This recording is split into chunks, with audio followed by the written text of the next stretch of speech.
자, 구약성경 367페이지로 가겠습니다. 사사기 5장의 말씀인데요. 사사기 5장 전체가 드보라가 부른 찬양의 노래입니다. 31절까지 기록되어 있는데 세 부분을 우리가 발췌해서 읽도록 하겠습니다. 먼저 1절부터 7절까지 읽고 그리고 12절과 31절 뒤이어서 읽도록 하겠습니다. 사사기 5장 1절에서 7절까지의 말씀 같이 읽겠습니다. 시작. 이날에 드보라와 아비노함의 아들 바락이 노래하여 이르되 이스라엘의 영솔자들이 영솔하였고 백성이 즐거이 헌신하였으니 여호와를 찬송하라. 너희 왕들아 들으라. 통치자들아 귀를 기울이라. 나 곧 내가 여호와를 노래할 것이요 이스라엘의 하나님 여호와를 찬송하리로다. 여호와여 주께서 세일에서부터 나오시고 에돔 들에서부터 진행하실 때 땅이 진동하고 하늘이 물을 내리고 구름도 물을 내렸나이다.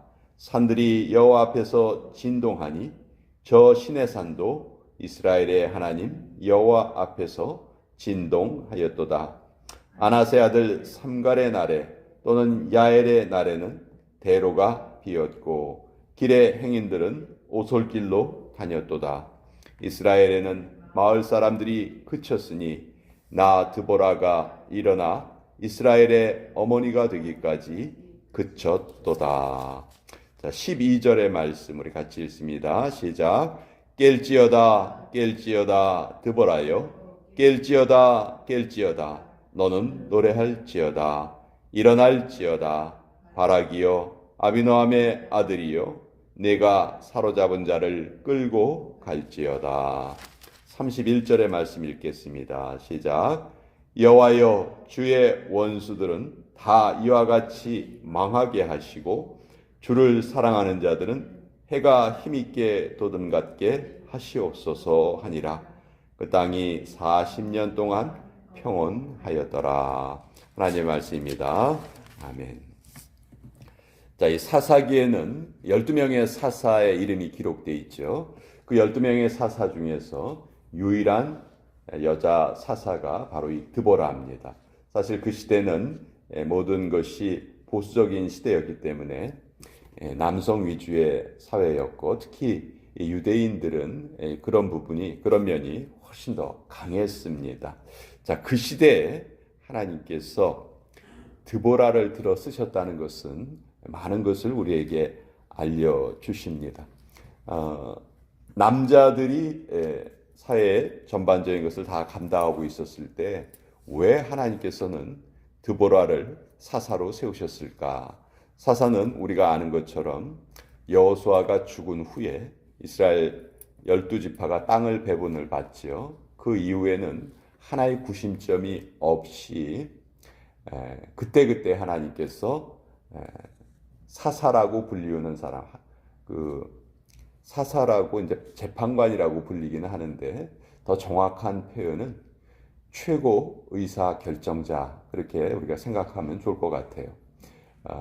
국가에 아주 중요한 문제가 있을 때 그것에 결정이 필요할 때 그 결정을 감당하는 사람이죠. 하나님께 부름받아서 그것을 결정하는 사람, 그것이 이제 사사였는데 사실 사사 시대에 우리가 잘 아는 것처럼 이스라엘 백성들 사이에서 그 잘못된 악의 순환고리가 계속 이어집니다. 평안한 때에 하나님을 잘 섬기지 못하고 오히려 그 시대에 타락을 하게 되고 또 하나님께서는 그것을 고치시기 위해서 주변 나라들을 사용해서 이스라엘을 침략하게 하시고 그런 고통이 강해지니까 또 그제서야 정신을 차리고 하나님께 부르짖고 그러면 하나님이 사사를 세워서 또 그 상황을 해결해 주시고 또 하나님의 바라시는 마음은 그 해결된 상황이 점점 더 좋아지고 이스라엘 백성들의 삶이 하나님의 말씀에 합한 삶을 살기를 원하시는데 오히려 또 거기에서 위로 올라가지 못하고 다시 밑으로 떨어져서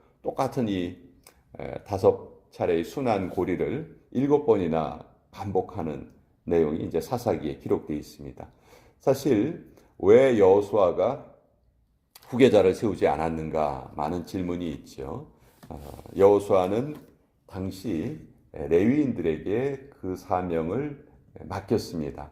레위인이 12지파의 땅을 배분받을 때 레위 사람들은 땅을 배분받지 못하지요. 대신에 각 지파에서 12지파에서 48개의 성을 마련을 합니다. 그리고 그 48개의 성에 레위 사람들이 흩어져 살았어요. 그러니까 12지파 전체가 받은 땅에 레위 사람들이 점점이 박혀 있었던 거나 마찬가지죠. 여호수아의 생각은 이 레위 사람들이 레위인의 역할을 잘 감당하면 어느 지파이든지 하나님을 잘 섬길 수 있을 것이다. 그렇게 이제 기대를 했는데 결국 이제 이 레위 지파 사람들이 그 역할을 제대로 잘 감당하지 못해서 이 영적으로 어두운 사사 시대가 시작되고 말았습니다. 자, 오늘 우리가 읽은 이 사사기 5장은 사사기 4장에서 사사 드보라, 여자 사사 드보라가 가나안 왕 야빈과의 전투에서 큰 승리를 하고 이제 노래를 지어 부르는 거예요. 자, 우리 인간의 삶 속에서 빼놓을 수 없는 게 노래죠. 성경에도 보면 많은 노래들이 기록되어 있어요. 홍해를 마른 땅으로 건넌 후에 모세의 누나였던 미리암이 그 미리암의 찬가를 부릅니다. 그것이 이제 성경에 기록된 첫 노래인데 그 출애굽기 15장에 기록되어 있죠. 또 모세가 자기의 죽음을 앞두고 노래를 지어서 그 노래로 하나님을 찬양하는 그런 장면이 또 신명기에 기록되어 있고요. 또 우리가 잘 아는 한나가 아이를 못 낳다가 사무엘을 얻게 되죠. 그 사무엘을 얻은 후에 한나가 하나님께 찬양의 노래를 지어 부릅니다. 한나의 노래라고 우리 잘 알려져 있죠. 또 뭐 다윗이 전쟁에서 승리한 후에 불렀던 승리의 노래들은 뭐 시편 곳곳에 담겨져 있고요. 또 천사 가브리엘이 수태고지를 한 후에 마리아가 또 하나님을 찬양하는 마리아의 노래, 뭐 성경 곳곳에 노래가 많이 들어가 있어요. 근데 이 세상 노래와 성경의 노래와의 결정적인 차이점은 뭐냐면 성경에 기록되어 있는 노래들은 다 하나같이 하나님의 구원을 찬양한다는 것이죠. 이 세상 노래들은 그런 면이 부족한데 성경에 기록된 노래들은 하나님의 은혜를 찬양하는 노래다. 자, 드보라가 여자 사사로 세워지기 전에 가나안 왕 야빈이 20년 동안을 이스라엘을 핍박했습니다. 이 20년 동안의 핍박 기간 동안에 이스라엘 사람들이 너무너무 힘이 들었어요. 그 내용이 6절에 잘 나타나 있습니다. 아나세 아들 삼갈의 날에 또는 야엘의 날에는 대로가 비었고 길의 행인들은 오솔길로 다녔도다. 예. 드보라가 세워지기 전에 가나안 왕에게 핍박받던 시절에는 이스라엘 사람들이 길이 있어도 그 길도 다니질 못해요. 너무 수탈을 많이 당하니까 대로를 피해서 오솔길로 눈에 안 띄게, 눈에 보이기만 하면 뭘 빼앗기고 두드려 맞고 그만큼 이제 핍박을 당했다는 것이죠. 자, 이때 하나님께서 드보라를 세우십니다. 7절에 보면 이스라엘에는 마을 사람들이 그쳤으니 나 드보라가 일어나 이스라엘의 어머니가 되기까지 그쳤도다. 이제 드보라가 이스라엘의 어머니가 되자 상황이 바뀌기 시작을 했어요. 그래서 드보라가 가나안 왕 야빈과의 싸움에서 큰 승리를 거두게 됩니다. 자, 이때 아까 말씀드렸지만 여자가 사사로 세워진다는 것은 정말 힘든 상황이었어요. 또 그것을 인정하지 않는 사람들도 분명히 많이 있었을 거예요. 어떻게 여자가 감히 뭐 그런 생각을 하는 그 고루한 그런 생각들이 있죠. 뭐 미국이 세계에서 가장 그 민주주의가 활발한 나라라고는 하지만 아직도 미국에 여자 대통령이 나오지 않았어요. 참 이상하죠. 나와도 벌써 나왔어야 될 것 같은데 그런 눈에 보이지 않는 그런 어떤 왜곡된 시각이 아직도 우리가 존재하는 것 같아요. 근데 뭐 이거는 수천 년 전의 일이니까 뭐 그때 상황이 어떻겠어요. 자, 그 상황에서 드보라가 여자로서 사사의 일을 감당하기 위해서 스스로 지금 어떤 결단을 하냐 하면 12절이 오늘 이 드보라의 노래의 어떻게 보면 핵심이라고 할 수 있어요. 깰지어다 깰지어다 드보라여, 깰지어다 깰지어다 너는 노래할지어다, 일어날지어다 바라기여, 아비노함의 아들이여, 내가 사로잡은 자를 끌고 갈지어다. 여기 보면 깰지어다라는 표현이 4번이나 반복되고 있습니다. 그렇죠? 깰지어다 한 번만 말해도 될 것 같은데 4번을 지금 말하고 있어요. 드보라는 자기 자신을 향해서 내가 영적으로 깨어 있어야 되겠다. 내가 하나님의 뜻에 민감하게 살아야 되겠다. 이것을 4번이나 반복하고 있어요. 그만큼 자기의 결단을 지금 강하게 하고 있고, 또 그만큼 이렇게 결단을 해야 할 만큼 당시의 사회 상황은 여성들을 제대로 인정하지 않는 그런 분위기였다는 것을 우리가 알 수가 있죠.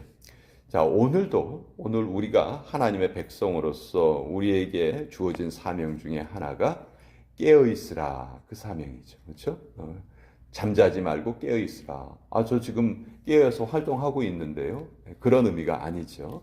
항상 하나님의 뜻을 깊이 생각하고 살아라. 늘 하나님과 대화하면서 살아라. 늘 하나님과 기도하면서 살아라. 늘 성령님의 인도하심을 받으면서 살아라. 그것이 한마디로 깨어 있으라, 그 말에 포함되어 있는데, 그래서 이 드보라가 자기 자신에게 이렇게 말을 하고 있습니다.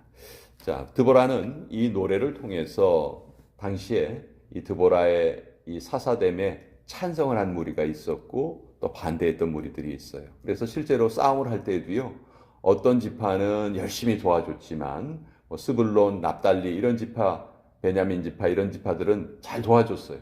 근데 대부분의 지파들은 손을 놓고 있었어요. 네가 한번 해봐 하는 그런 태도였습니다. 그래서 그런 것에 대해서 드보라가 이 노래를 통해서 또 그들의 잘못을 지적하기도 합니다. 31절이 참 은혜로운 구절인데요. 여호와여, 주의 원수들은 다 이와 같이 망하게 하시고 주를 사랑하는 자들은 해가 힘있게 돋음같게 하시옵소서. 아마 성경 전체의 메시지를 한 구절로 요약하라 하면 아마 이런 구절이 될 것 같아요.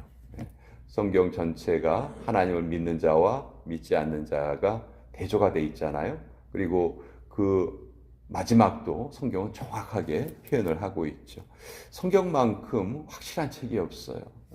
이 세상의 어느 책도 인간의 기원과 또 인간의 종말을 성경처럼 정확하게 표현한 책이 없습니다. 그렇기 때문에 성경을 우리는 하나님의 말씀으로 믿을 수가 있고 또 성경의 말씀을 우리는 신뢰하는 것이죠. 자, 이렇게 드보라가 사사로 활동할 때에는 그 땅이 40년 동안 평안하였다, 이렇게 말하고 있어요. 성경에서 40이라는 숫자는 좀 특별한 의미가 있는 숫자죠. 어느 한 기간을 말할 때 40이라는 숫자가 많이 사용이 돼요. 연단의 숫자이기도 하고 또 시험의 숫자이기도 하고 어떤 특별한 하나님이 정하신 기간이라고 생각할 수 있는데, 이 드보라가 살아있을 동안에 40년 동안에 평안이 있었다. 여기 이 평안이 계속 지속되어야 한다 하는 것을 우리가 생각할 때 이 40년의 기간은 결코 긴 기간이 아니죠. 40년 동안 평안했다는 말은 또 다른 말로 하면은 40년이 지난 후에는 평안이 깨져버렸다, 그런 뜻이기도 해요. 그러니까 이 사사기를 통해서 우리는 반드시 우리가 빠질 수 있는 이 악의 순환고리에서 벗어나야 한다. 이것이 우리의 사명이다 하는 것을 깨닫게 됩니다. 자칫 우리가 손을 놓고 있거나 정신줄을 놓아버리면 우리가 영적으로 깨어있지 못하고 다시 잘못된 악의 습관으로 돌아갈 수가 있다는 것이죠. 그래서 사사기는 우리 인간의 연약함을 누구보다도 어느 책보다도 잘 나타내 있고 또 그것을 벗어날 수 있는 그 유일한 방법도 우리에게 가장 잘 알려주는 책이다. 오늘 이 사사기를 또 같이 한번 나누어 보았습니다.